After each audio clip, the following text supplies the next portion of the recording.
Hello guys, welcome back to my channel once again. Hope you are doing well. Today we are going to discuss lesson 6 Memories of Childhood class 12 English Vistas.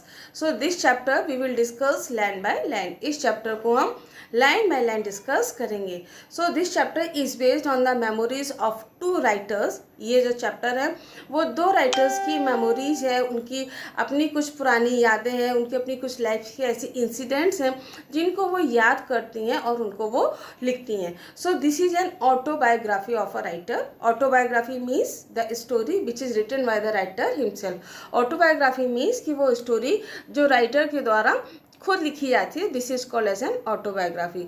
सो ये जो story है वो एक autobiography है जो कि writers ने खुद लिखी है.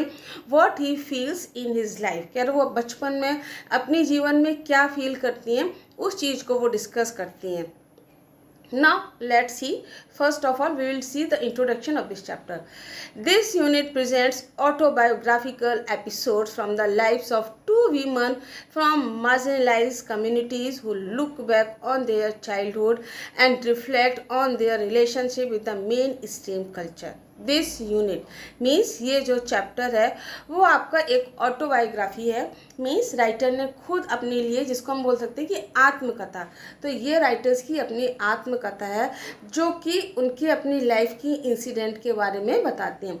Secondly, from the marginalized community means they belongs to the marginalized communities. वो मार्जिनलाइज्ड कम्युनिटी से बिलोंग करते थे. मार्जिनलाइज कम्युनिटीज़ कौन से होते हैं? द पीपल हु बिलोंग्स, या हम बोल सकते हैं the people who belongs to the backward community, है ना. मीन्स वो जिसको हम लोग पिछड़ा वर्ग भी हिंदी में बोल सकते हैं. They are backward group on the basis of caste, creed, culture. इन सब के बेस पर वो पिछड़े हुए होते हैं. Means they are not properly developed और prosperous on the point of view education, economy या सोसाइटी की जो नीड्स होती हैं वो उन सब चीज़ों से वंचित होते हैं, जिस तरह से हम हिंदी में बोल सकते हैं. तो ये जो स्टोरी है राइटर बताते हैं कि they belongs to the marginalized communities. वो मार्जिनलाइज्ड कम्युनिटी से बिलोंग करते थे. Who look back on their childhood, जब वो अपने बचपन में उनका जो बचपन था उसको जब पीछे मुड़कर वो देखती हैं. And reflect on their relationship with the main stream culture, और उनका जो main culture, main stream means culture means हुआ कि हायर कास्ट के लोग जो थे. वैसे तो हायर कास्ट और लोअर कास्ट कुछ नहीं होता, there is no differentiation between higher caste and lower caste. लेकिन एक कुछ पॉइंट पर आकर हमारी सोसाइटी एक डिवाइड हो जाती है ना, जिसको हम लोग डिस्क्रिमिनेशन कहते हैं on the basis of caste, creed, culture. Colour के बेस पर डिस्क्रिमिनेशन हो जाएगा, क्रीड के बेस पर हो जाएगा, कल्चर के बेसिस पर हो जाएगा. तो इस तरह से वो बताते हैं कि किस तरह से उनका जो रिलेशनशिप थे, उनके जो संबंध थे किससे, मेन स्ट्रीम से, जिसको हम लोग हायर कास्ट पीपल भी बोल सकते हैं या जिनको हम लोग रिच पीपल भी बोल सकते हैं. तो उनके बचपन में वो किस तरह से देखती हैं कि जो हायर कास्ट के जो लोग थे वो किस तरह से जो मार्जिनलाइज ग्रुप के जो लोग थे या जो पिछड़े वर्ग के जो लोग थे उनको कैसे वो ट्रीट करती हैं और उनके साथ उनके कैसे रिलेशन थे, उनके कैसे संबंध थे, उन सबको वो लिखती हैं और याद करती हैं. The first account is by an American Indian woman born in the late 19th century. जो फर्स्ट अकाउंट मीन्स आपका जो फर्स्ट स्टोरी है वो एक इंडियन अमेरिकन वुमन के द्वारा लिखा हुआ है. Born in the late 19th century, जिनका जन्म 19th सेंचुरी के लास्ट में हुआ था, मीन्स 19th सेंचुरी जब लास्ट होने वाली थी. And the second is by the contemporary Tamil Dalit writer. और जो सेकेंड स्टोरी है वो कंटेम्प्रेरी मीन्स होता है कि समकालीन, the person who belongs to the same age, एक ही एज या एक ही टाइम पर जो बिलोंग करते हैं, they are called as a contemporary. तो जो सेकेंड चैप्टर है, सेकेंड पैराग्राफ, सेकेंड चैप्टर हम बोल सकते हैं, वो एक तमिल दलित राइटर है, उनके टाइम का स्टोरी है. So they both are contemporary writers. वो दोनों ही एक दूसरे के कंटेम्प्रेरी राइटर्स हैं. मीन्स वो दोनों ही एक सेम टाइम को बिलोंग करते हैं. नाउ द फर्स्ट वन, गर्ट्यूड सिमन्स बोनेन. फर्स्ट आपका जो पैराग्राफ है या फर्स्ट चैप्टर भी हम इसको बोल सकते हैं, पैराग्राफ नहीं बट चैप्टर बोलना ज़्यादा बेटर रहेगा. तो फर्स्ट पार्ट, चैप्टर से बेटर होगा कि फर्स्ट पार्ट जो है, गर्ट्यूड सिमन्स बोनिन जिनका नाम था, बॉर्न इन 1876, जिनका जन्म 1876 में हुआ था। Was an extra ordinary talented educated native. जो एक्स्ट्रा ऑर्डनरी मीन्स जो पढ़ने में भी बहुत ज़्यादा होशियार थी, एक्स्ट्रा ऑर्डनरी थी और बहुत ज़्यादा वो टैलेंटेड भी थी। नेटिव अमेरिकन वूमन, और जो कि नेटिव अमेरिकन वूमन थी मीन्स वो जो थी नेटिव अमेरिकन वूमेंस कौन होते हैं कि native American women means indigenous people of north America. कि नॉर्थ अमेरिका के जो इंडिजीनियस पीपल जो थे, इंडिजीनियस मीन्स कि वहाँ के लोकल लोग, या हिंदी में बोल सकते हैं कि मूल अमेरिका के लोग, they are called as a indigenous people, और American Indian people they are called. Secondly हम बोल सकते हैं कि जो अपनी जनजाति हो सकते हैं, संस्कृति हो सकते हैं, भाषा के बोलने के अलग अलग उनके रूप बोले जा सकते हैं, उनके बेसिस पर उनमें डिस्क्रिमिनेशन था। और जो अमेरिकी जो गवर्नमेंट है वो उनको मूल अमेरिकी शब्द का भी यूज़ करती है। और वैसे तो अमेरिकन इंडियन जो है वो स्वदेशी इन द सेंस कि वहाँ के जो इंडिजीनियस पीपल हैं उनके लिए भी वर्ड यूज़ होता है, और जो बाहर के जो लोग होते हैं, जो नॉन इंडिजीनियस जो लोग होते हैं, उनके लिए भी ये वर्ड यूज़ होता है। सो ये जो राइटर है वो आपकी राइटर जो है वो आपकी अमेरिकन इंडियन वीमन थी। तो उन्होंने अपनी स्टोरी को पूरा लिखा हुआ है। हु स्ट्रगल मीन्स संघर्ष करना। Who struggled and triumphed in a time, जिन्होंने उस समय पर संघर्ष किया मीन्स उस समय उन्होंने अपनी लड़ाई लड़ी। एंड ट्राइम्ड मीन्स विजय प्राप्त करना। तो who struggle and triumphed in a time, उस समय उन्होंने लड़ाई लड़ी मीन्स अपने लिए उन्होंने संघर्ष किया और विजय प्राप्त की। When severe prejudice prevailed towards native American culture and women, जब वहाँ के जो नेटिव अमेरिकन जो कल्चर थे, जिसको हम लोग ब्लैक इंडियंस ही वो लोग बोला करते थे, उनके लिए प्रेजुडिस था। प्रेजुडिस मीन्स कि किसी के बारे में अपने पहले से कॉन्सेप्ट बना लेना, जिसको हम लोग हिंदी में पूर्व धारणा बोलते हैं। कि जब आप किसी के बारे में पूर्व धारणा बना लेते हैं, किसी के बारे में आप अपना एक फिक्स कॉन्सेप्ट बना लेते हैं, this is called as a prejudice. तो उन्होंने उस समय अपनी लड़ाई लड़ी और उस समय उन्होंने ट्रायम्फ विजय भी प्राप्त की उस समय में, जब नेटिव अमेरिकन कल्चर जो था वो वीमेंस के लिए कम्प्लीटली अलग था और उनके लिए अपनी एक अलग ही प्रेजुडिस था, मीन्स उनको वो बहुत अलग तरीके से सोचा करते थे। एज अ राइटर, एक राइटर के रूप में, she adopted the pen name Zitkala Sa, उन्होंने अपना एक pen name Zitkala Sa adopt किया एंड बिगेन पब्लिशिंग आर्टिकल्स, और उन्होंने आर्टिकल्स को पब्लिश करना स्टार्ट किया। Criticizing the Carlisle Indian school, अब यहाँ पे स्पेलिंग देखिए, इसको एक्चुअली प्रोनाउंसिएशन करने में ना बहुत ज़्यादा कन्फ्यूजन भी होता है। कई बार इसको कार्सले बोलते हैं, कई लोग इसको कास्लेस बोलते हैं, बट करेक्ट प्रोनाउंसिएशन जहाँ तक मैंने देखा है तो इसको कार्सले ही बोल रहे हैं। Who publishing the articles criticizing the Carlisle Indian school, और कार्सले जो इंडियन स्कूल जो था उसको उन्होंने क्रिटिसाइज किया है। Her works criticize the dogma, dogma means होता है कि प्रिंसिपल्स, है ना। तो कह रहे हैं जो वहाँ के कार्सले स्कूल के जो प्रिंसिपल्स थे, वहाँ पर कैसे वो अमेरिकन्स को हम बोल सकते हैं, अमेरिकन्स और नॉन अमेरिकन बोल सकते हैं, मीन्स ब्लैक एंड वाइट के बीच में डिस्क्रिमिनेशन था, मेन बात ये थी। तो किस तरह से ब्लैक और वाइट के बीच में डिस्क्रिमिनेशन था, किस तरह से जो ब्लैक अमेरिकन्स थे या इंडियन अमेरिकन्स जो थे, नेटिव अमेरिकन जिसको हम लोग बोलेंगे, उनको ट्रीट किया जाता था, उसके जो प्रिंसिपल्स थे उनको वो क्रिटिसाइज करती है। And her life as a native American woman was dedicated against the evils of oppression, और जो इविल्स ऑपरेशन मीन्स बुराई के विरुद्ध, और अपनी लाइफ को वो पूरा डेडिकेट कर देती है। डेडिकेट मीन्स किसी के लिए पूरी रूप से समर्पित कर देना, और उनको क्रिटिसाइज करने की, उनकी जो बुराइयां थी, जो इविल्स थे, उनके अगेंस्ट में अपनी लाइफ को पूरी तरीके से डेडिकेट करती हैं। So this was the general introduction of जित कलासा। ये जो जनरल इंट्रोडक्शन था वो जित कलासा का था, जो कि उनका एक पेन नेम था। सेकेंड, बामा, सेकेंड जो पार्ट है वो बामा, जो कि एक तमिल इंडियन राइटर थी। Bama is the pen name of the Tamil Dalit woman from the Roman Catholic family. Bama जो है वो एक क्रिश्चियन थी और रोमन कैथोलिक फैमिली से वो बिलोंग करती थी। कई बार अब अगर आप KBS की तैयारी कर रहे हैं तो उसमें ये क्वेश्चन आपको पूछा जा सकता है कि from which community he belongs, किस कम्युनिटी से वो बिलोंग करती हैं। क्योंकि शी इज़ अलाइव, वो अभी जिंदा है। तो अभी जब तक मैं वीडियो रिकॉर्ड कर रही हूँ, बना रही हूँ, तब तक she is an alive, she is near about 67 years old. So Bama is the pen name of the Tamil Dalit woman. Bama जो है वो एक तमिल दलित वुमन का नाम है, from a Roman Catholic family, जो रोमन कैथोलिक फैमिली से बिलोंग करती हैं। She has publish 3 main works, उन्होंने 3 मेन वर्क्स पब्लिश किए, एन ऑटोबायोग्राफी, और एक अपनी आत्मकथा। ऑटोबायोग्राफी मीन्स आत्मकथा, और उन्होंने अपनी एक आत्मकथा भी लिखी जिसका नाम था कुरुक्कू इन 1992, जो कि 1992 में लिखी गई थी। अ नॉवल, उसके साथ ही उन्होंने एक नॉवल भी लिखा जिसका नाम था संगति, and it was publish in 1994, जो कि 1994 में पब्लिश हुई, and collection of short stories, और उसके बाद उन्होंने शॉर्ट स्टोरीज भी लिखी जो कि आपका किसुम्बुकरण के नाम से फेमस हुई in 1996। So these books are very very important. ये जो इनके नॉवेल्स हैं, ये जो वर्क्स हैं, ये इनके ईयर, इनके नेम्स आपको ज़रूर लर्न करने हैं, क्योंकि केवीएस में इस तरह के शॉर्ट क्वेश्चंस वो आपको दे सकते हैं as an objective.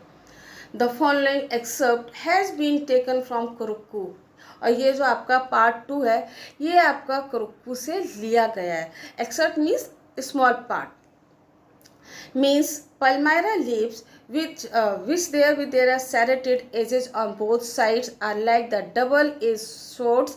By a fictitious pun, the Tamil word kurukku, we are two human beings. अब ये जो चैप्टर है वो इंडियन ऑथर राइटर है हुइजन क्रिश्चियन, जो कि क्रिश्चियन है। वो अपनी ऑटोबायोग्राफी लिखती हैं और अपने बचपन की इंसिडेंट को डिस्क्राइब करती हैं। We are too human beings, हम भी ह्यूमन बींग्स हैं। When I was studying in class 3, class third class book में दिया गया है, तो कह रहे हैं कि जब मैं क्लास 3 में पढ़ रही थी, I had not heard the people speak openly about the untouchability. तो मैंने कभी भी ओपनली इस बात को नहीं सुना था कि लोग जो है वो अनटचेबिलिटी वर्ड को डिस्कस करते हैं। अनटचेबिलिटी वर्ड को हम हिंदी में अपरिचितता भी बोल सकते हैं, मीन जिसमें आप लोअर कास्ट के लोग अपने आप को, जिनको आप बोलते हैं समझते हैं, वो हायर कास्ट के लोगों को टच नहीं कर सकते थे। ये इस तरह से कुछ कुरीतियाँ थी, कुछ ईवल्स थी, कुछ बुराइयाँ थी हमारे समाज में। हमारे समाज इन द सेंस कि केवल इंडिया में नहीं बल्कि ऑल ओवर वर्ल्ड में ये डिस्क्रिमिनेशन था। तो कह रहे हैं मैंने किसी को भी इससे की अनटचेबिलिटी के बारे में ओपनली बात करते हुए नहीं सुना था। But I had already seen, लेकिन मैंने पहले ही देखा था, फेल्ट और महसूस किया था, एक्सपीरियंस किया, अनुभव किया, and been humiliated by what it is, और ये जो कुछ भी है उससे मैं खुद बहुत ज़्यादा ह्यूमिलिएट हुई थी, बहुत ज़्यादा मैं खुद इंसल्टेड हुई थी। मीन्स मैंने खुद इस चीज़ को महसूस किया, फील किया, एक्सपीरियंस किया, और अपने आप में बहुत ज़्यादा मैंने इंसल्ट या शर्मिंदगी महसूस की। I was walking home from school one day. अब इसमें राइटर बोलती हैं कि एक बार मैं स्कूल से घर वापस आ रही थी, and old bag hanging from my shoulder, और मेरे कंधों पर एक पुराना बैग टंगा हुआ था। वॉज एक्चुअली पॉसिबल, कह रहा पॉसिबल मीन्स संभव होना, वास्तव में ये इतना पॉसिबल तो था, इतना संभव तो था, to walk the distance in 10 minutes, कि उसके स्कूल से और घर की जो दूरी थी, जो डिस्टेंस था, वो 10 मिनट में कवर किया जा सकता था। But usually it take me 30 minutes at the very least to reach home, लेकिन घर पहुंचने में मुझे पूरे 30 मिनट्स लगते थे, मीन्स आधा घंटा लगता था। It would take me from half an hour to an hour to dwindle along watching all the fun and games that were going on, all the entertaining novelties and oddities in the street. यहाँ पे जो is word दिया है ना, इसकी जगह इन कर लीजिएगा ना पर, क्योंकि बुक में भी इज ही लिखा हुआ है। तो कह रहे हैं जब मैं स्कूल से लेके घर पहुँचती थी तो वहाँ का डिस्टेंस जो टाइम था वो कितना था, केवल 10 मिनट्स का था, लेकिन मुझे आधे घंटे से 1 घंटे के बीच में लगता था, क्योंकि वहाँ के रास्ते में जितनी भी फन गेम्स एक्टिविटीज़ जितनी भी होती थी उन सबको मैं वॉच करती थी और देखते देखते धीरे धीरे मैं जाती थी। नोवेलिटीज़ मीन्स उसको रास्ते में जो नई चीज़ें देखने को मिलती थी वो, और इट इज़ मीन्स बहुत सारी उसको चीज़ें स्ट्रेंज भी लगती थी। तो वो सारी चीज़ों को देखते देखते अपने घर पे आराम से जाती थी, और वो 10 मिनट की जगह पूरा 1 घंटे से लेके आधे घंटे से लेके 1 घंटे तक का उसको टाइम लग जाता था। द शॉप्स एंड द बाज़ार, और उस स्ट्रीट पर, उस रोड पर जो भी शॉप्स दुकानें जो लगी होती थी उन सबको वो देखते हुए, एंटरटेन करते हुए। द परफॉर्मिंग मंकी, है ना, as you can see in this picture, इस पिक्चर में देख रहे हैं how this monkey is dancing, कि ये जो मंकी है कैसे डांस कर रहा है। तो इस तरह से वो मंकीज़ को देखती थी, किस तरह से मंकी परफॉर्म कर रहे हैं। The snake with the snake charmer cap in its box, और वो जो स्नेक, जो सपेरे जिसको हम लोग हिंदी में बोलते हैं, कि किस तरह से वो जो स्नेक चार्मर्स होते हैं वो अपने बॉक्स से स्नेक को निकालते हैं, display from time to time, और समय समय पर उनको डिस्प्ले करते हैं, उन स्नेक्स को दिखाते हैं उन बॉक्स से निकाल कर। As you can see in this picture, इस पिक्चर में आप देख सकते हैं।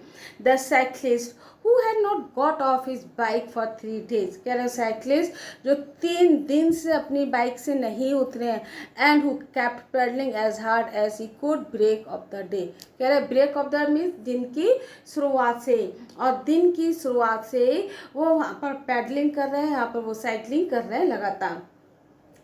The rupee notes that were pinned on her shirts, कह रहा है अब वो रुपी नोट्स, और वो जो रुपीज़ जो नोट था वो भी उनकी शर्ट पर वहाँ पे पेंड है, वो भी वहाँ पर लगा हुआ है। दैट वॉज टू इनकरेज, इस पर मीन्स इनकरेज करना, और वो जो रुपी नोट है वो उनको बहुत ज़्यादा इनकरेज भी कर रहा है। The spinning wheel, as you can see in this picture, spinning wheel घूमते हुए पहिए, स्पिनिंग व्हील्स को भी देखती है। द मैरियाता टेम्पल, वहाँ पर जो टेम्पल था मैरियाता टेम्पल, उसको भी देखती हैं। The huge bell hanging there, वहाँ पे एक बड़ी सी मंदिर में घंटी टंगी हुई है। द पोंगल ऑफरिंग्स, वहाँ का जो, जैसे कि अपने नॉर्थ में जो मकर संक्रांति वगैरह होता है तो साउथ में वो पोंगल उसी नाम से जाते हैं, तो कह रहे हैं वहाँ पर पोंगल्स हैं, मतलब जो पोंगल जो फेस्टिवल होता है वहाँ पे जो प्रसाद बन रहा है उसको देखती है। Being cooked in front of the temple, जो कि टेम्पल के सामने बन रहा है और लोगों को बांटा जा रहा है। तो इन सब इंसिडेंट्स को, घटनाओं को देखते हुए वो धीरे धीरे आती हैं। And dried fish stall by the statue of Gandhi, Gandhi ji का स्टैचू है, बगल से जो ड्राइड फिश का जो स्टॉल है वो भी लगा हुआ है। द स्वीट स्टॉल, मिठाइयों का भी स्टॉल लगा हुआ है। The stall selling fried snacks, और जो तले हुए जो फ्राइड स्नैक्स हैं वो भी, उनका भी स्टॉल लगा हुआ है। And all the other shops next to each other, और बाकी सारी दुकानें जो next to each other means एक दूसरे के आसपास लगी हुई हैं। द स्ट्रीट लाइट्स, जो सड़क की जो स्ट्रीट लाइट है, रोड पर जो लाइट लगी हुई है, always demonstrating, demonstrating means show करना, डिमॉन्स्ट्रेट ये दिखती है। How it change from blue to violet, कि किस तरह से इसका जो कलर है ब्लू से वायलेट में इसका कलर चेंज हो जाता है। एंड द नारिकुवरम हंटर जिप्सी, नारिकुरम जो है वहाँ की एक ट्राइब है, एक तरह की वहाँ पे हम बोल सकते हैं एक तरह से वहाँ की जनजाति है। तो जो नारिकुरम जो जनजाति है वो किस तरह से जो वाइल्ड एनिमल्स होते हैं, जैसे as you can see in this picture, किस तरह से बेचारे पिंजड़े में बंद हैं, उनको लेकर पिंजड़े में बांध कर रखते हैं। सेलिंग नीडल्स, जो नीडल्स हैं उनको सेल करते हैं। इन क्ले बैट्स एंड इंस्ट्रूमेंट्स, जो क्ले जो बीड्स होते हैं, इंस्ट्रूमेंट्स होते हैं, टूल्स होते हैं for the cleaning out the years, कानों, देखें ना अपने रोड पर कई बार ऐसा होता है कि कानों को साफ़ करने के लिए कुछ लोग ऐसे होते हैं जो इंस्ट्रूमेंट लेकर घूमते हैं और फिर कानों को साफ़ करते हैं, कुछ सुई टाइप से, नीडल टाइप्स होता है। तो कह रहे हैं कि किस तरह से लोग जो हैं वो अपने कानों, उनके कानों को साफ़ करने के लिए नीडल्स, उसको सुई को पकड़े हुए हैं, एक तरह का टूल होता है। Oh I could go on and on, और इस तरह से वो आगे सारी चीज़ों को देखते जाती है। ईच थिंग मीन्स हर चीज़ें, वहाँ पर जितनी भी चीज़ें थी ना, स्टॉल्स लगे हुए थे, व्हील्स भी थे, मंकीज परफॉर्म कर रहे थे, स्नेक चार्मर्स थे, दुकानें लगी थी, स्वीट्स थे, प्रसाद था, बहुत सारी चीज़ें जो थी वो मुझे वहाँ पर पुल कर देती थी ना, would pull me to the stand and still not allow me to go any further, वो मुझे ऐसा लगता था कि उन चीज़ों को, वो चीज़ें मुझे रोक लेती थी और मुझे आगे नहीं बढ़ने देती थी। At times people from various political parties would arrive, और उसी समय बहुत सारी पॉलिटिकल पार्टीज़ के जो लीडर्स आते थे वो वहाँ पर आते थे। And put up the stage, और उनके लिए स्टेज तैयार किया जाता था। Harangue, harangue means to give lecture, जो बहुत ज़्यादा जोश में जो लेक्चर दिया जाता है चिल्ला चिल्ला के लाउड वॉइस में। तो कह रहे वहाँ के जो पॉलिटिशियंस आते थे उनके लिए स्टेज तैयार किया जाता था, जो अपने लेक्चर्स देते थे थ्रू देयर माइक्स, अपने माइक से। Then there might be the street play, और हो सकता है कि वहाँ पे कुछ स्ट्रीट मीन्स जो रोड पर कुछ ऐसे प्लेस होते हैं ना, स्ट्रीट प्लेस भी थे। पपेट शो, जैसे कि आपने देखा पीछे आपने देखा हुआ था puppet show. Puppet show means कठपुतली का डांस। ये जो वर्ड है ये फर्स्ट पार्ट आपको जो था उसमें भी ये वर्ड आया था ना। तो जैसे जिस क्लास अपने आप को कैसे फील करती है तो वही चीज़ है। तो जो पपेट शो कठपुतली का जो डांस होता है उसको भी देखती। नो मैजिक मीन्स कोई जादू नहीं है, नो मिरेकल कोई चमत्कार नहीं है, स्टंट परफॉर्मेंस, और इस तरह के स्टंट जो वहाँ पर होते थे परफॉर्म किए जाते थे। All this would happen from time to time, time to time means समय समय पर, और समय समय पर ये सारी चीज़ें जो वो होती रहती थी। But almost certainly there would be some entertainment and other going on. Okay, लेकिन वहाँ पे कुछ ऐसे एंटरटेनमेंट भी होते थे। एंटरटेनमेंट मीन्स और भी ऐसी बहुत सारे जिसको हम लोग मनोरंजन कहते थे, वो सब चीज़ें भी वहाँ पर टाइम टू टाइम होती रहती थी। इवन अदरवाइज, और जबकि हम बोल सकते हैं कि even otherwise there were the coffee clubs in the bazaar, market में कुछ ऐसे कॉफ़ी क्लब्स भी थे। The way each waiter cool the coffee lifting the tumbler, tumbler means jug, picture में देख सकते हैं, high up and pouring its content into the tumbler held by his other hand. और किस तरह से देखते थे कि जो टम्बलर्स जो वेटर्स होते थे वो किस तरह से जग में जो कॉफ़ी होती थी एक हाथ से दूसरे हाथ में या एक जग से दूसरे जग में वो डालते थे, पोर करते थे उस कंटेंट को। And on the same people set, और कुछ लोग जो है वहाँ पर बैठे होते थे in front of the shop, उस शॉप के सामने, चॉपिंग अप द अनियन को, प्याज को काटते हुए। देयर आइज टर्न एल्सवेयर, और अपनी आँखों को ऐसे टर्न मीन्स किसी साइड को ऐसे टर्न कर लेते थे जिससे कि प्याज का जो रस है वो उनकी आँखों में न जाए।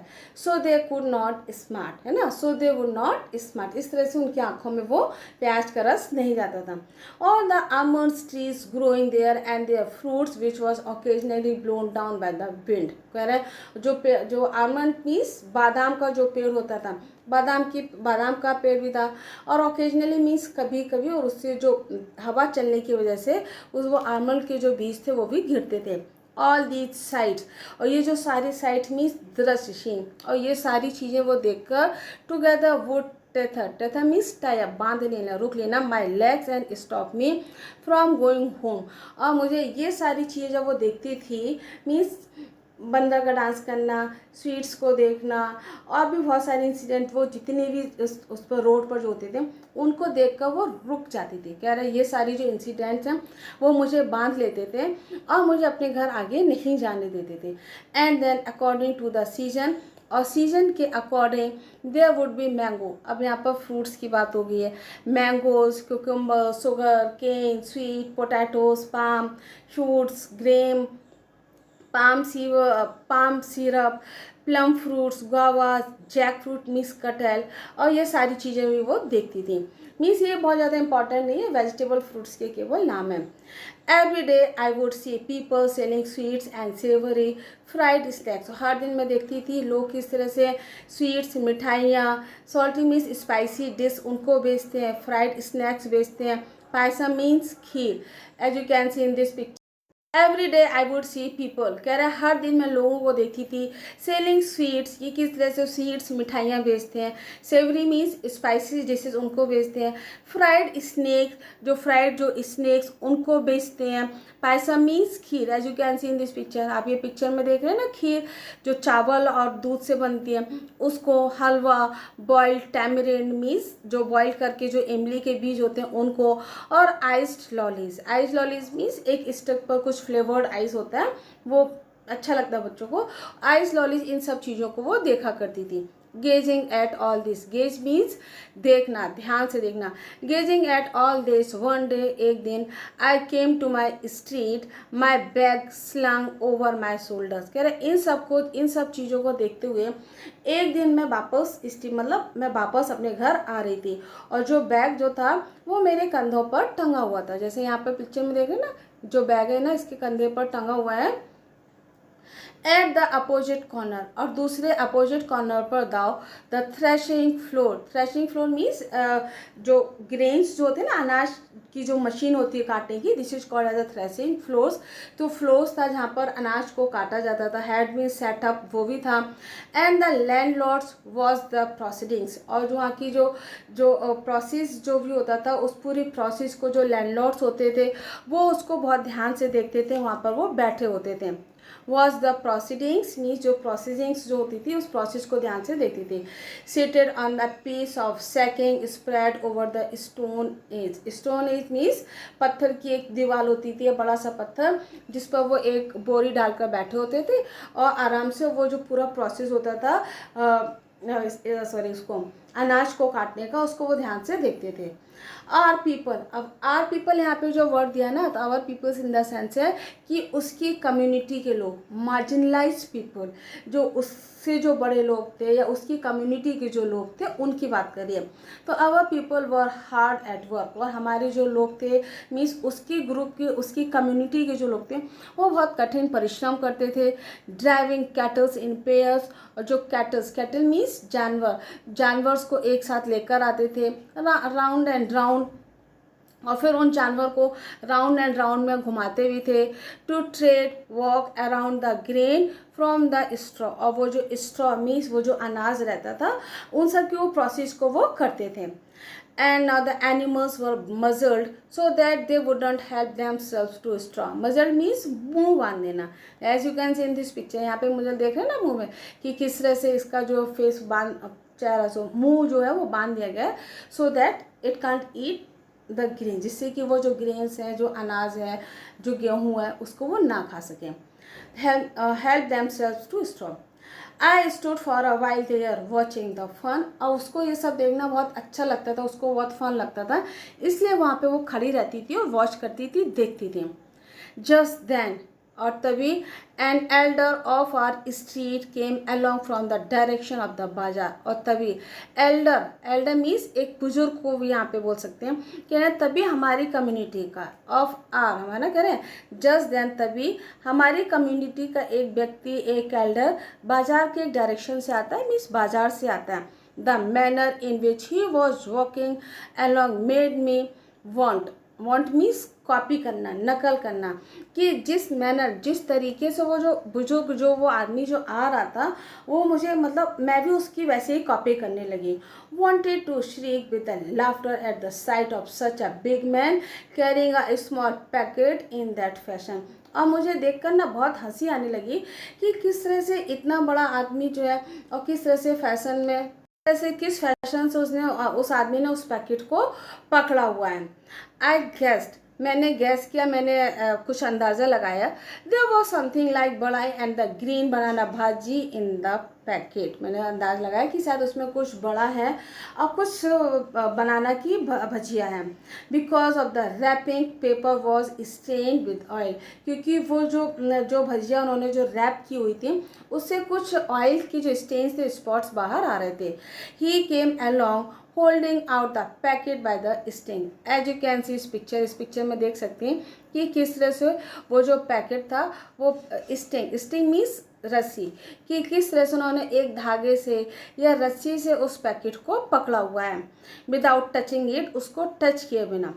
आई stood there thinking to myself, मैं वहाँ पर खड़ी होकर सोचने लगी, if he holds it like that, यदि वो उसको इस तरह से पकड़ेगा, wouldn't the packet come undone, तो क्या वो पैकेट खुल नहीं जाएगा, गिर नहीं जाएगा, एंड द बड़ाइज फॉल आउट, और सारे जो बड़े थे वो गिर जाएंगे।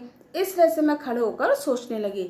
And elder went straight to the landlord, और वो जो बूढ़ा आदमी, जो बुजुर्ग, उनकी कम्युनिटी का जो आदमी था, वो डायरेक्टली लैंडलॉर्ड के पास जाता है। Bowed low and extended the packet towards him, और उनको बाउड मीन्स उनको ऐसे रिस्पेक्ट देता है, और वो जो पैकेट था वो उस लैंडलॉर्ड को पकड़ा देता है। Cupping in the hand that he held sting with his other hand, और किस तरह से दूसरे हैंड से उसने स्टिंग को पकड़ा हुआ था। The landlord open the parcel and begin to eat the vadais, और लैंडलॉर्ड जो है वो उस पार्सल को खोलता है और उन बड़ों को खाना वो स्टार्ट कर देता है। After I had watched all this, जब मैंने ये सब कुछ देखा, at last I went home, और लास्ट में फिर मैं अपने घर गई। My elder brother was there, तब वहाँ पर मेरा बड़ा भाई था। I told him the story in all its comic detail, तो पूरी डिटेल को, कॉमिक डिटेल को मुझे देखकर जो बहुत हंसी आ रही थी, मैं पूरी स्टोरी अपने भाई को बताई। I felt about laughter at the memory of a big man, और उस बड़े आदमी की, मीन्स बड़ा आदमी इन द सेंस कि वो उसकी कम्युनिटी का जो आदमी, जो बुजुर्ग था, उसकी याद करते करते मुझे बहुत तेज़ी से हंसी आ गई। And Elder at that making such a game out of carrying a parcel, कि किस तरह से वो जो आदमी है वो पार्सल लेके आ रहा था। But the Anna was not amuse, लेकिन अन्ना, उनका जो बड़ा भाई था, उनको कोई हंसी नहीं आई। Anna told me that the man wasn't being funny, Anna ने कहा कि नहीं, ये जो मैन है इसमें कोई फनी मीन्स मजाक वाली कोई बात नहीं है, इसमें कोई हंसी वाली बात नहीं है। ही carried the package like that, उसको ही कैरिड मीन उसको वो पैकेट उसी तरह से ही लाना था।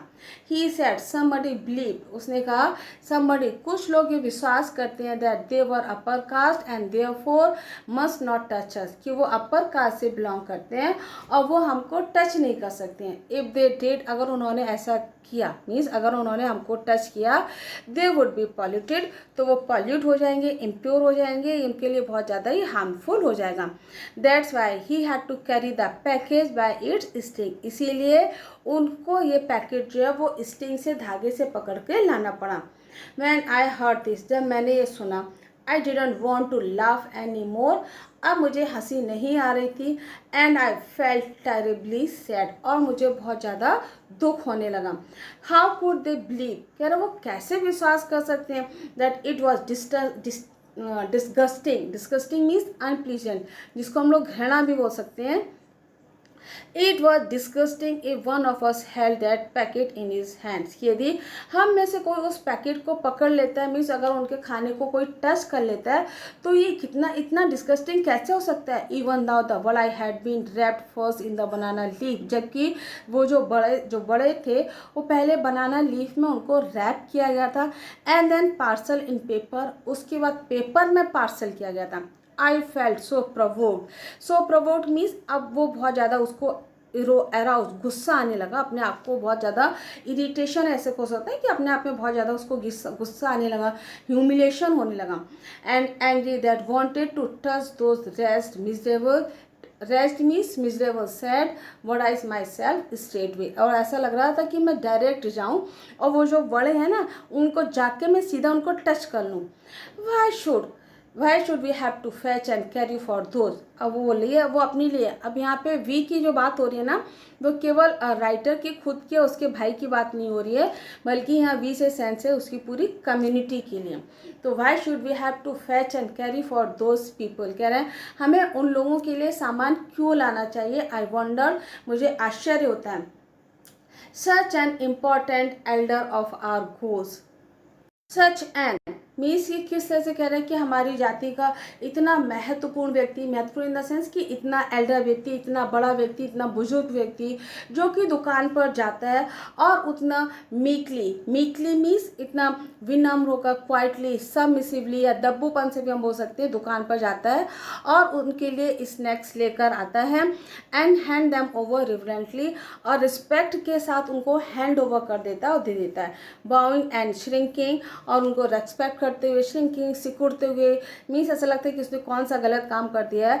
To his fellow who just sit there and stuff them into his mouth, उस व्यक्ति के लिए जो वहाँ पर केवल बैठा है और बैठे बैठे अपने मुंह में ठूंस रहा है। Stuff them into his mouth means अपने मुंह में ठूंस रहा है। The thought of it infuriated me, infuriated means anger, गुस्सा करना, और ये जो विचार, ये जो सोच है वो मुझे बहुत इन्फ्यूरेट कर रहा था, मुझे बहुत गुस्सा आ रहा था। How was it that these fellows thought so much themselves, कह रहे हैं कि ये जो लोग हैं कैसे अपने बारे में इतना सोच सकते हैं। बिकॉज क्योंकि they had scraped 4 coins together. 4 coins means क्योंकि उन्होंने कुछ 4 पैसे कमा लिए and did not mean they lose और द ह्यूमन बींग्स। और इसका मतलब नहीं है कि जो मानवता थी या जो ह्यूमन बींग्स की जो फीलिंग्स थी वो सारे उन्होंने लॉस कर दिए, खो दिए। Our people should never run this pretty events. Event means task job. कह रहा है हमारे लोगों को इस तरह के काम उन लोगों के लिए नहीं करना चाहिए। We should work in their field. हमें उनके अपने फील्ड्स में, अपने खेतों में काम करना चाहिए। टेक होम आर वेजेस, और जो वेजेस होता है वो अपने घर लाना चाहिए। एंड लीव इट दैट, और उसको छोड़ देना चाहिए। माई एल्डर ब्रदर, मेरा बड़ा भाई, who was studying at a university, जो उस समय एक यूनिवर्सिटी में पढ़ रहा था, had come home for the holiday, जो छुट्टियों पर घर आया था। And he would often go to the library for our neighboring village in order to borrow books, और जो लाइब्रेरी से बुक्स लेने के लिए पास की एक लाइब्रेरी थी वहाँ पर जाया करता था। He was on his way one day, एक दिन वो रास्ते में था, मीन्स जब वो लाइब्रेरी से अपने रास्ते में आ रहा था, walking along the banks of the irrigation tank. Irrigation tank means वो टैंक से जहाँ पर जो पानी वगैरह जो लिया जाता है ना, सिंचाई वगैरह, खेती का, एग्रीकल्चर से रिलेटेड जो काम होता है, तो कह रहा है वो इरीगेशन टैंक के पास से वहाँ से निकल रहा था। One of the landlords man came up behind him, तो उनके पीछे से लैंडलॉर्ड का, जमींदार का एक आदमी उनके पीछे आया। ही थॉट अन्ना लुक्ड अनफैमिलियर, उसको लगा कि अन्ना जो है वो उसके लिए अनफैमिलियर है, अपरिचित है। सो ही आस्क्ड, उसने पूछा, हु आर यू, तुम कौन हो अपा? व्हाट्स योर नेम, तुम्हारा क्या नाम है? अन्ना टोल्ड हिम, अन्ना ने बताया हिज नेम, अपना नाम। Immediately the other man asked, और तुरंत ही दूसरा आदमी ने पूछा, द थम्बाई, पूछा कि तुम on which street do you live, तुम किस स्ट्रीट, किस रोड पर रहते हो? The point this was that he new on which street he lived, क्योंकि इस स्ट्रीट पे जब वो बैठा हुआ था तो वो जानना चाहता था कि वो किस रोड पर, मीन्स किस नंबर पर, वो किस जगह रहता है। He wanted he would know our caste too, और के साथ साथ, स्ट्रीट के साथ साथ वो हमारी कास्ट को भी जानना चाहता था। Anna told me all this thing, Anna ने ये सारी चीज़ें मुझे बताई।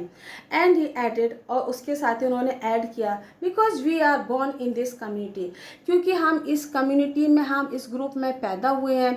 We are never given any honour और डिग्निटी और रिस्पेक्ट, और हमें कभी भी कोई ऑनर और रिस्पेक्ट और डिग्निटी नहीं मिलेगा।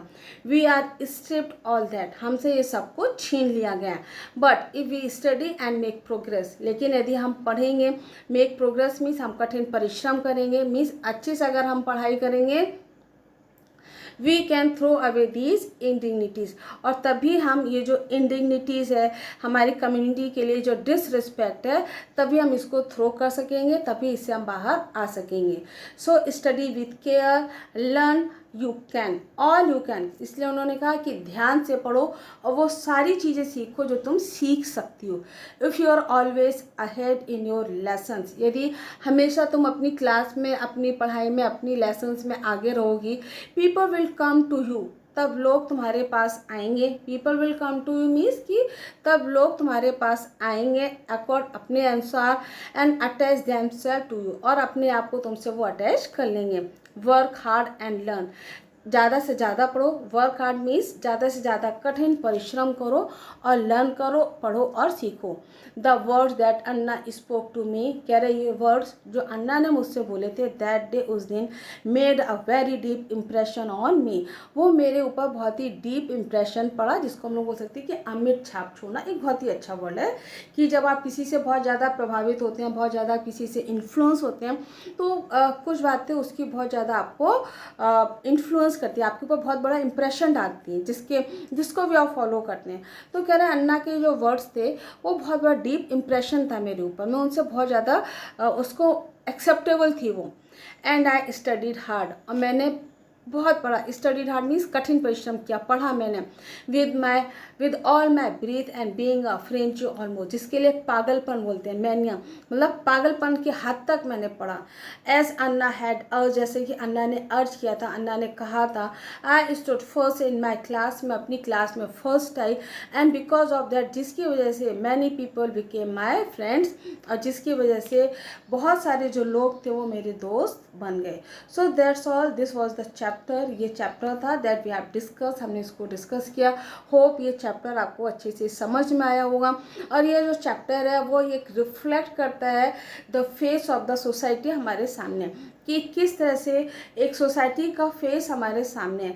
नॉट ओनली इन इंडिया, है ना, हम केवल एक ये नहीं हो सकती कि इंडिया में डिस्क्रिमिनेशन है, बल्कि ये जो discrimination on the basis of caste, creed and culture all over the world. अगर आपको अफ्रीका की स्टोरी याद हो, है ना, किस तरह से एप्थराइट पॉलिसी चलती थी, किस तरह से वाइट्स ब्लैक के ऊपर रूल करते थे। अपने इंडिया में भी अगर याद हो कि किस तरह से ब्रिटिशर्स का हमारे ऊपर शासन था, वो कैसे हमको ट्रीट करते थे। तो ये जो बेसिस है इसके ऊपर ये चैप्टर लिखा हुआ है। हमको इन सब चीज़ों से बाहर निकलना है। We have to make progress our country, हमें अपने देश को ज़्यादा से ज़्यादा प्रोग्रेसिव बनाना है। So that was the main M of this chapter. इस चैप्टर का मेन पर्पज़ ये था कि जितनी भी डिस्क्रिमिनेशन हमारी सोसाइटी में है हमें उनको दूर करना है। So thanks for watching, do subscribe, share and like.